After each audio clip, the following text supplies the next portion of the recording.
two different ways that you can reuse reference controls in SpectroFlo software. Regardless of what version you have, you can always store your controls in the QC&Setup module in the Reference Controls section.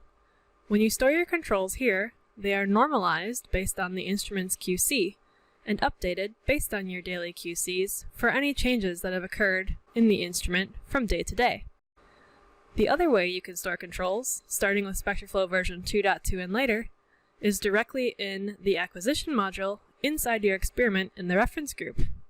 In version 2.2, these controls are also now normalized to the instrument QC, so you can keep re-unmixing with these from day to day as well if you're doing a longitudinal study or want to reuse your controls in this manner.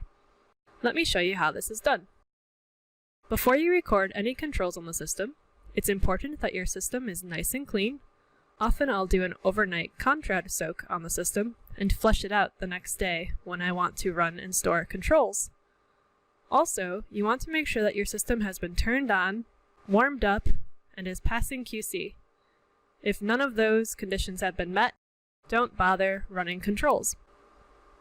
When you're ready to store your controls, log into the software and go to the QC&Setup module. Once you're in there, go to the Reference Control menu on the left side. Here you can see there's already a list of controls stored on this particular system. If you want to add new reference controls, click this New Reference Control button. For today, I have two that I want to add. One is AlexaFlo 700, and the other is AlexaFlo 532. Once your tags are in the list, go ahead and click Next, and you can see you're progressing along these different tabs along the top of this wizard. For my two controls, I have my unstained control inside the tube with my positives, so I will use my unstained from the single stain fluorescent tag tubes. If I didn't have a negative particle along with my positive particle in the same tube, then I would need to run a separate unstained tube.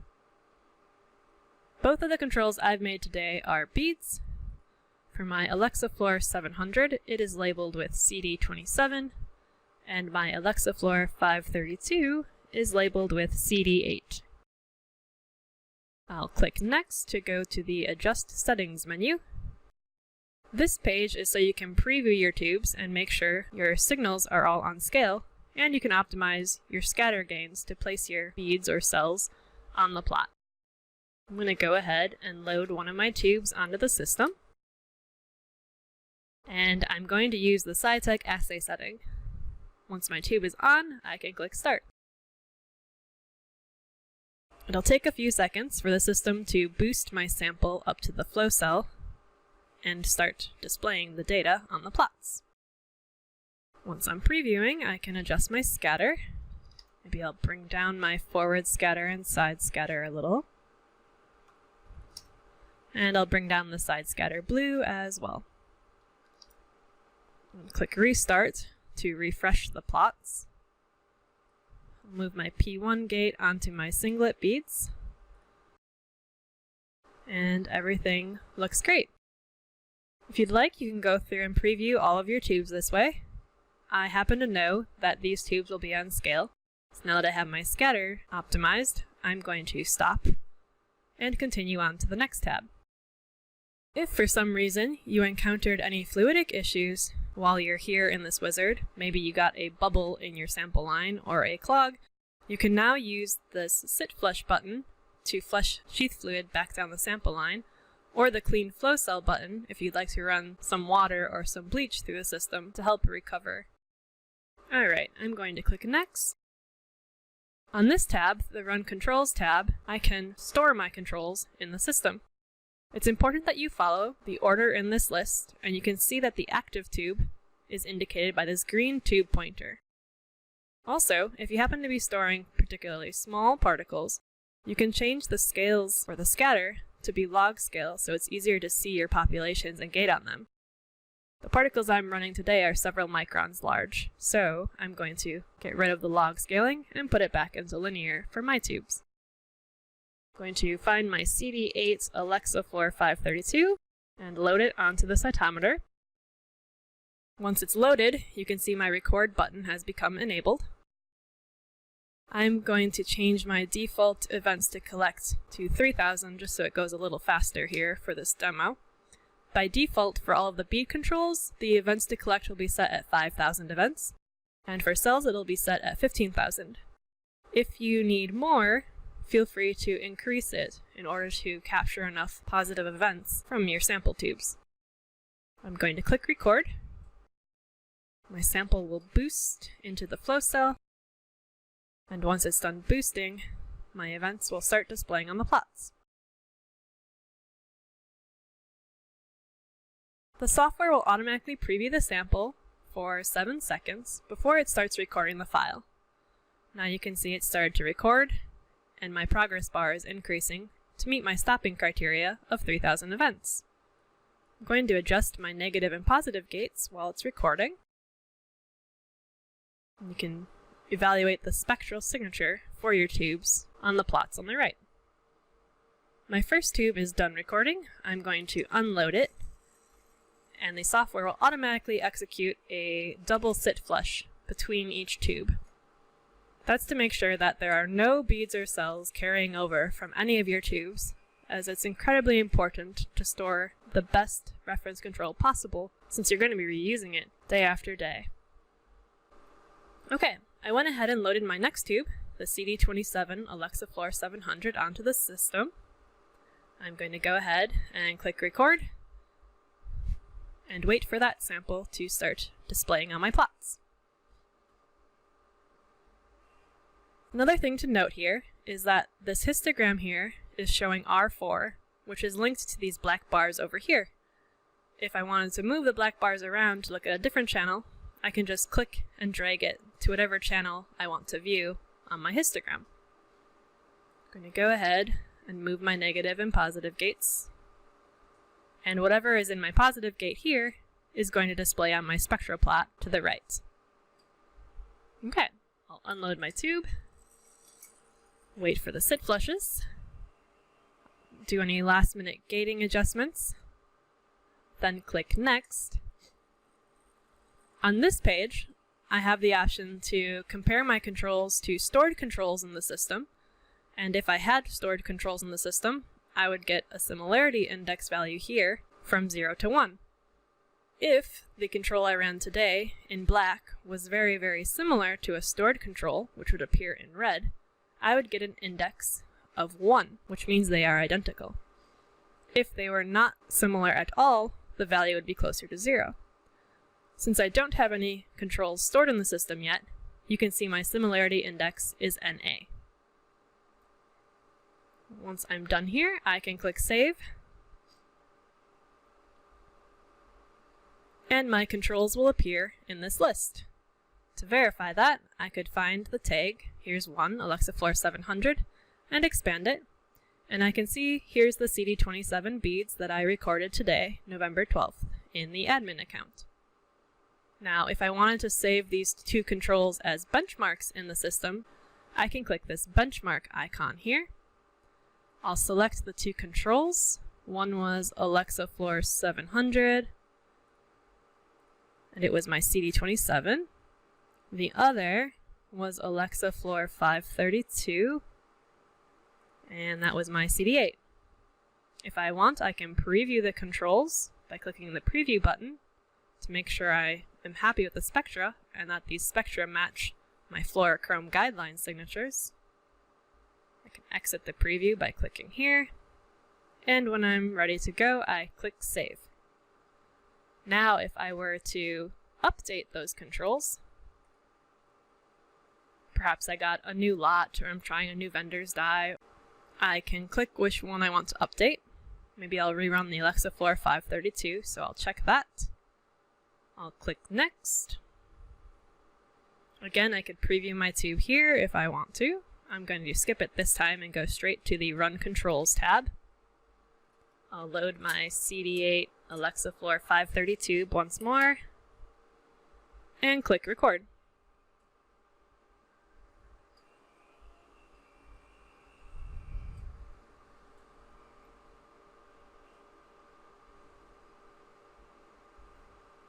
I'll reposition my P1 gate onto my singlets and check my positive and negative gates. Then wait for my sample to record. It's important to have a healthy event rate while you're recording your controls. The flow rate in this module is always going to be at low, which is approximately 15 microliters per minute. And if your flow rate's too slow, you might risk timing out during your acquisition. The timeout is set at 15 minutes, so if you don't reach your stopping criteria after 15 minutes, the acquisition is going to automatically stop. If you need to add more events to the tube, you could always load your tube onto the cytometer again, click record, and you'll be given an option to append data to the tube. Let me demonstrate how that works for you once the sit flush is finished. Okay, my tube's back on, I'll click record, and here's that pop-up message. I'm going to go ahead and append more data to the tube, so instead of having only 3,000 events, I'll record another 3,000 for a total of 6,000 events.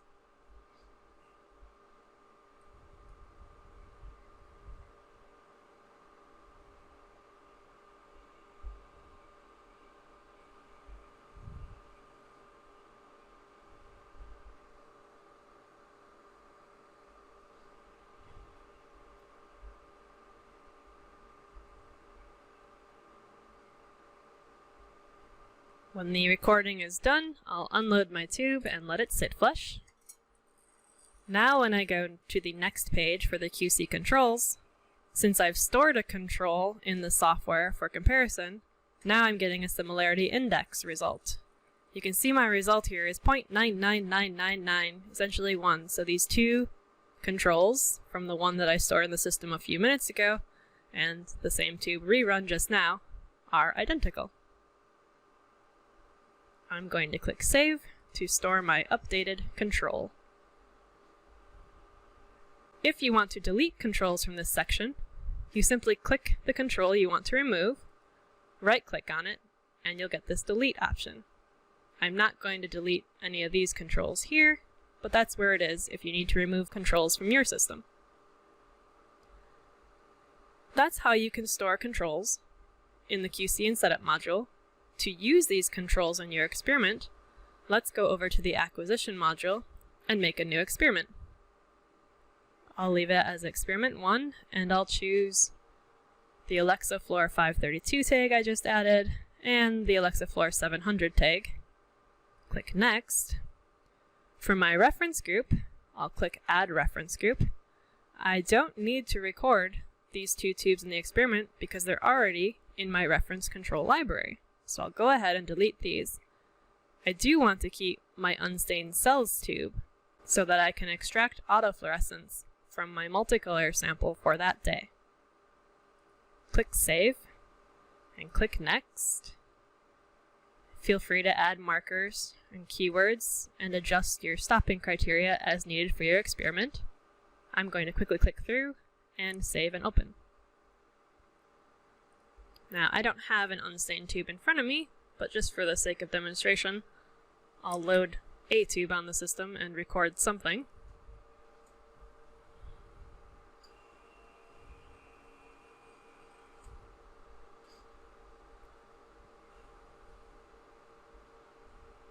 When you're doing this for your experiment, it should be your unstained cells, the same kind of cells that are in your multicolor tube. I'll click record. And I'm going to stop it. I just want to have something recorded in this tube so that I can show you once your unstained tube is recorded, the unmix button is now active, even though I don't have my other two fluorescent tags recorded in this group. That's because the software knows that those two tags already have controls recorded in the QC and Setup module as stored reference controls. So you can see here, it found those two controls from my reference control library. And if I had more than one of each of these fluorescent tag controls, I could use this drop-down menu to select the other control in the system if I wanted to. I'll click Next. On this page, you'll see the only control I need to gate is the unstained that I recorded today. The other controls I've already gated and stored them in the system, so I don't have to keep regating them each time that I unmix with my stored reference controls. not actually going to unmix this experiment since I didn't really record an unstained sample, so I'll cancel out of this. But now you know what the workflow looks like for your experiments. Now that was the first option of how to store controls in your reference control library in the QC&Setup module, and that'll work in any version of SpectroFlo.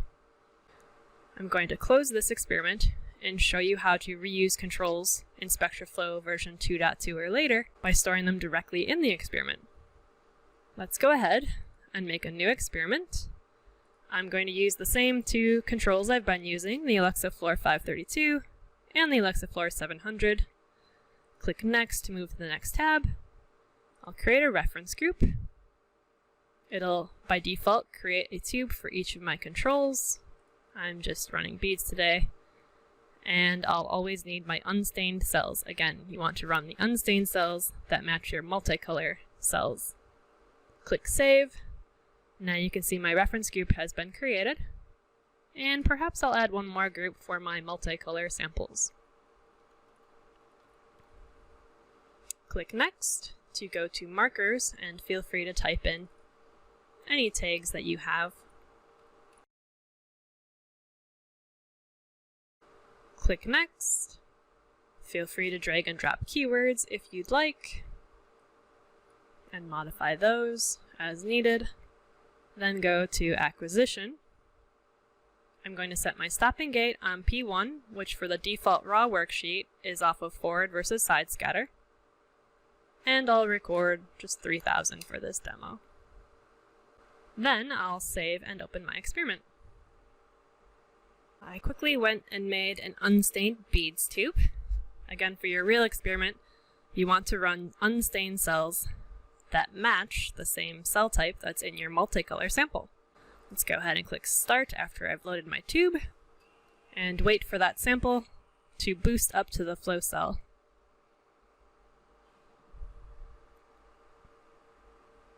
I'm going to increase my flow rate just so things go a little faster here, and click Record.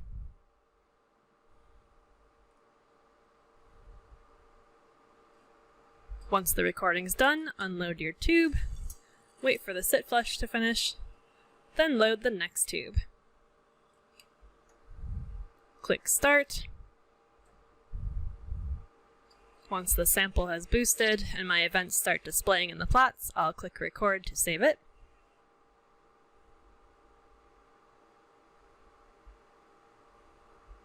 You can see I've got my Alexa 532 in there along with some unstained beads as well.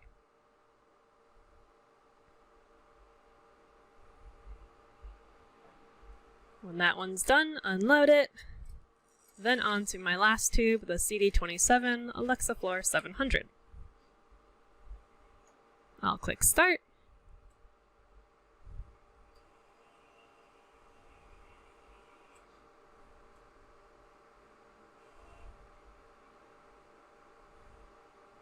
And once the sample has boosted and it's flowing, I'll click Record.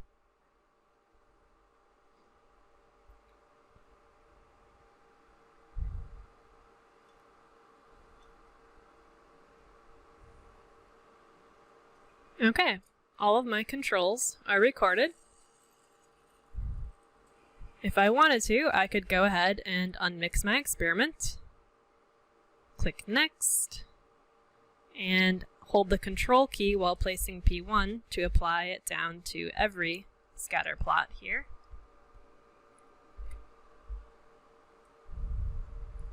Then locate the negative gates on your negative particles and the positive gates on your positive particles.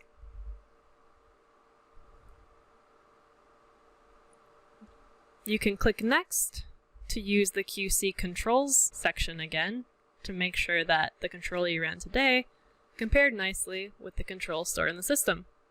You can see these two are overlaid very tightly, and I'm getting a very high similarity index, 0.99999, indicating that they are identical. Next, I can click Live on Mixing, and I'm going to go ahead and mix my beads together. Okay, I'll go ahead and load that onto the system and record it. If I want, I could toggle to my unmixed worksheet, and I could make a template here. There's P1 on scatter. I'll double click off of that and plot my two colors against each other and record.